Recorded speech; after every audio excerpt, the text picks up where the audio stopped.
Morning, welcome back to my ঘরের মেয়ে channel. সবাই কেমন আছেন? আশা করি সবাই খুব ভালো আছেন। আমিও খুব ভালো আছি। তো সকালবেলায় আজকে হচ্ছে কাছাকাছির পর্ব, মানে অনেক দিন হয়ে গেল, অনেক দিন বলতে প্রায় 2 সপ্তাহ হবে এই রকম হয়ে গেল বিছানার চাদরগুলো চেঞ্জ করা হয়নি, আর চেঞ্জ না করা হলে কাছাকাছিও হয়নি। তাই আজ ভাবলাম চাদরগুলো চেঞ্জ করে দিই, আর চেঞ্জ করে একটু কেচেও দিই। তো সেই জন্য ঘরটাও আজকে একটু ঝাড়পোছ হয়ে গেল। সেই রকমভাবে পরিষ্কার পরিচ্ছন্ন নয়, মানে ডিপ ক্লিন একদম নয়, মানে ওপর বিছানার চাদরগুলো চেঞ্জ করে দিলাম। সামনাসামনি যে ঝুল বা ময়লাগুলো জমেছিল সেগুলো পরিষ্কার করে দিয়েছি। কেননা সামনেই আমাদের হচ্ছে গ্রামের সবথেকে বড় অনুষ্ঠান, বছরের সবথেকে যে বড় অনুষ্ঠান সামনে, এই ধরুন 2 সপ্তাহ পরেই আছে, না 2 সপ্তাহ আর নেই বলতে গেলে। তো তার জন্য পুরো ঘর দুয়ার, বাইরে, তারপরে বাসন কোসন যা আছে সব পরিষ্কার পরিচ্ছন্ন একদম নিট অ্যান্ড ক্লিন হবে। সেই জন্য আর বেশি আর খাটলাম না আর কি। এই 2 সপ্তাহটা মোটামুটি এইরকম করে একটু হালকা পরিষ্কার করে দিয়েছি, চলে যাবে। তো এদিকে বিছানার চাদর, তারপরে আমাদের যে রেগুলার ব্যবহারের গামছা, তারপরে যা জিনিসপত্র কাছাকাছি ছিল সকালবেলা একদম গিজারে গরম জল বের করে, যেহেতু সুতির জিনিস গরম জল দিলে ময়লাগুলো ভালো ছাড়ে, তো বের করে ভিজিয়ে রেখে দিয়েছিলাম 1-1.5 ঘন্টা। পড়াতে বসার আগে এগুলো ভিজিয়ে রেখে দিয়েছিলাম। 1-1.5 ঘন্টা পর পরিয়ে উঠে তারপর কাছাকাছি করেছি, বেশ সুন্দরভাবে ময়লাগুলো ছেড়ে গেছে। আর আজকে রোদ্দুরটাও কিন্তু একদম ফাটাফাটি করেছে, তো সেই জন্য বেশিক্ষণ শুকাতে টাইমও লাগবে না। বালিশের খোল, বিছানার চাদর, ওই জন্য ওগুলো উল্টে দিচ্ছি, কেননা রোদে সোজা দিকে দিলে যে দিকটা দেবেন সেই দিকটা রং চটকে যাবে, তো উল্টো দিকে দিলে রংটা ভালো থাকবে। আর যেহেতু আমি হচ্ছে বিছানার চাদরগুলো কাছাকাছি করেছি, আর যেই দিনই আমি কাছাকাছি করি সেই দিনই আমি পাশ বালিশ, মাথার বালিশ এগুলো একটু করে রোদে দিয়ে দিই। তাহলে কি হয়, ভেতরের যে তুলোগুলো থাকে সেগুলোও ভালো থাকে, আর বেশ স্পঞ্জি স্পঞ্জি বালিশটা হয়ে যায়। তো এইদিকে বালিশগুলো নিয়ে চলে আসলাম, আর পাশ বালিশটাও নিয়ে চলে আসলাম। আর এখন যেহেতু শীতকাল, ব্ল্যাঙ্কেট গায়ে দেওয়া হয়, তো ব্ল্যাঙ্কেটটাও একটু রোদে দিয়ে দিলাম, তাহলে এটাও বেশ একটু স্যাঁতস্যাঁতে থাকে, তো বেশ গরম হয়ে যাবে, গায়ে দিতেও একদম খুব সুন্দর লাগবে। আর মাঝে মাঝে ব্যবহার করা জিনিসপত্রই হোক আর না ব্যবহার করা জিনিসপত্রই হোক, সেটা খাবার হোক বা পোশাক আশাকই বলুন, একটু রোদে দিয়ে দিলে না জিনিসগুলো ভালো থাকে আর অনেক দিন অবধি না টেকে। যে কোনো পোশাক পরে গেলে কোথাও, সেগুলো একটু এসে যদি কাচার না হয়, কাচার যেগুলো সেগুলো তো অবশ্যই কাচতে হবে, আর যেগুলো কাচার না হবে সেগুলো একটু রোদে দিয়ে রাখলে পোশাকগুলো অনেক ভালো থাকে। তো এইদিকে তারপর আমি নিচে চলে আসছি। নিচে চলে এসে আজকেও নারকেল ফাটাতে বসে পড়েছি।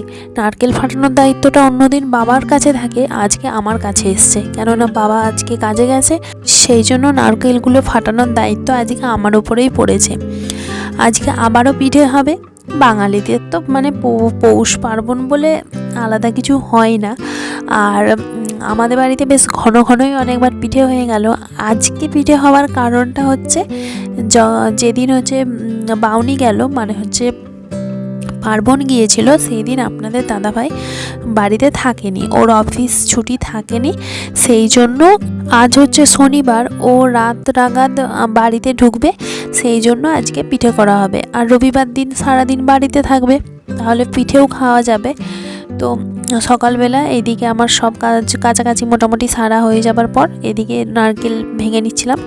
আর এই দুটো নারকেল আমাকে বাপের বাড়ি থেকে পাপ্পনিতে দিয়ে গিয়েছিল বাবা। নারকেলগুলো বেশ বড় বড়, আর প্রথমে আমি নারকেলের খোসাগুলো ছাড়িয়ে ভালো করে একটু চেঁচে নিলাম, কেননা নইলে কুড়ার সময় ওই না চাঁচলে গুঁড়োগুলো পড়ে ভর্তি হয়ে যাবে। আর এইদিকে আমার সামনে হচ্ছে একটা কাকিমা আসছিল, তো তার সাথে কথা বলতে বলতে নারকেল দুটো ফাটালাম, এত সুন্দর বেরিয়েছে, এই দেখুন ভালোভাবে কিন্তু পুড়েছে, আর নারকেলের জলটাও বেশ অনেকটা বেরিয়েছে। কিন্তু নারকেলের জলটা আমি খাবো না, কেননা হচ্ছে আমার প্রচণ্ড ঠান্ডার ধাত, আর একটু একটু এখন ঠান্ডাও লেগেছে, গলাটা মাঝে মধ্যে কুসকুস করছে, সেই জন্য আমি হচ্ছে ঠাম্মুকে দিয়ে দেব। প্রথমে আমি 1 চুমুক দিয়ে দেখলাম কেমন টেস্ট, বেশ সুন্দর খেতে কিন্তু নারকেলের জলটা ছিল, মিষ্টি মিষ্টি। তারপরে বসে পড়লাম আর কি নারকেল কুড়তে। আর এই যে দেখলেন আমার ক্লিপটা, আমি না প্রত্যেকবার যখন নারকেল কুড়তে বসি তখন প্রথম যে নারকেলটা কুড়বো সেইটা আমি মুখে ফেলবই, না ঠাকুরের না হলে, ঠাকুরের হলে তো আর ফেলবো না, ঠাকুরের বাদে প্রথম নারকেল কোড়ার যে অংশটা সেটা না পুরো একদম দুধ পাড়া যে মালাইটা থাকে না সেই রকম বেরোয়। তো ওইটা খেতে আমার প্রচণ্ড পরিমাণে ভালো লাগে। আমি যখনই নারকেল কুড়ি তখনই ওপরের ওই অংশটা কোড়া হলে ওটা আমি খাই, বাকিটা কুড়ে দিই। তো এইদিকে আপনাদের সাথে কথা বলতে বলতে আমার নারকেল মালাগুলোর সব নারকেল কোড়া কমপ্লিট। আর কোড়া হয়ে যাবার পর নারকেল মালাগুলো থেকে এই যে চামচে করে নারকেলের যে বাকি অংশটুকু থাকে সেগুলো তুলে নিয়েছি। এগুলো এইভাবে মুড়ি দিয়ে মাখিয়ে খেতে খুব সুন্দর লাগে। বা এমনিও ছোটোবেলা থেকে আমাদের না প্রচণ্ড ভাই বোনেদের মধ্যে ঝগড়া হতো যে বাবা নারকেল কুড়লে সবাইকে সমান ভাগ করে মালা দিতে হবে। আমরা ওই রকম চামচে করে তুলে জমাবো, জমিয়ে কার কতটা হচ্ছে দেখব। তো সকালবেলায় একদম শীতের স্পেশালিস্ট শসা, তারপরে শাঁকালু, মূলো, চানাচুর সব রকম দিয়ে, তার সাথে নারকেলের ওই খোসাগুলো সব রকম দিয়ে মাখিয়ে খেতে বেশ ভালোই লাগলো। তারপরে খাওয়া দাওয়া হয়ে যাওয়ার পর সোজা চলে আসলাম। আমার আজকে রান্নাবান্নার দায়িত্ব আনাজ কোটা কোনো কিছুই ছিল না, পুরোটা মা সামলেছে। আর আমি হচ্ছে পিঠের দিকটা। এদিকে নারকেলের ছায়ের পুর আর হচ্ছে আলু, মটর কলাই, ফুলকপি দিয়ে পুর, মানে সিঙ্গারার যেমন পুর হয় ওইটা আবার আপনাদের দাদাভাইয়ের খুব পছন্দের। তো দুটো পুর আমি রেডি করে নিয়েছি। তারপরে হচ্ছে চাল বাটাও হয়ে গেছে, যেহেতু পাটি সাপটা হবে আর গড়গড়ে পিঠে মানে হচ্ছে পুর পিঠে হবে। তো পুরো তৈরি হয়ে গেছে। তারপরে স্নান করে নিলাম। স্নান করে এসে ওই যে জামা কাপড়, তারপরে হচ্ছে বালিশের ওয়ার, চাদর সব কেচেছিলাম, তো খাটে আবার মিলে দিলাম। আর এইদিকে হচ্ছে পাশ বালিশ, তারপরে বালিশের ওয়ারগুলোও সব পরিয়ে দিচ্ছিলাম। ওইদিকে মা ভাত দিয়ে দিয়েছে, আমাকে ডাকছিল, সেই জন্য একটু তাড়াতাড়ি করে বিছানার চাদর পেতে দিলাম আর বালিশের ওয়ারগুলো পরিয়ে দিলাম। দেওয়ার পর এদিকে পিঠে করতে চলে আসলাম। খাওয়া দাওয়া হয়ে যাবার পর একটু রেস্ট নিয়ে দুপুরবেলার সকাল করেই বসে পড়েছিলাম, মোটামুটি 3টে সাড়ে 3টে করে, কেননা সন্ধেবেলা আবার পড়ানো আছে সেই জন্য। আর পাটিসাপটার জন্য গন্না গুলে নিয়েছি, নারকেল ছাই, এদিকে সাদা তেল, তার সাথে একটু মা ঘি দিয়ে দিয়েছিল। পাটিসাপটাগুলো একটা একটা করে দিয়ে বেশ সুন্দর করে কয়েক কোটা করে নিচ্ছিলাম। আর তারপরে একটু ঘি আর তেল দিয়ে ভেজে নিচ্ছিলাম। দারুণ গন্ধও বেরিয়েছিল আর টেস্টটাও সেই রকম হয়েছিল। আর আজকে পুরপিঠে করার সময় ভিডিও করা হয়নি, আমার একদমই মনে নেই। ওইদিকে ঠাম্মু আর মা পুরপিঠে করছিল আর আমি এদিকে পাটিসাপটা করছিলাম, সেই জন্য একদমই খেয়াল নেই যে আমি ভিডিও ক্লিপটা নিতে ভুলে গেছি। তো 2 দিন পরে এডিটিং করছি, তো তখন দেখছি না ওই ভিডিও ক্লিপটাই নেওয়া হয়নি।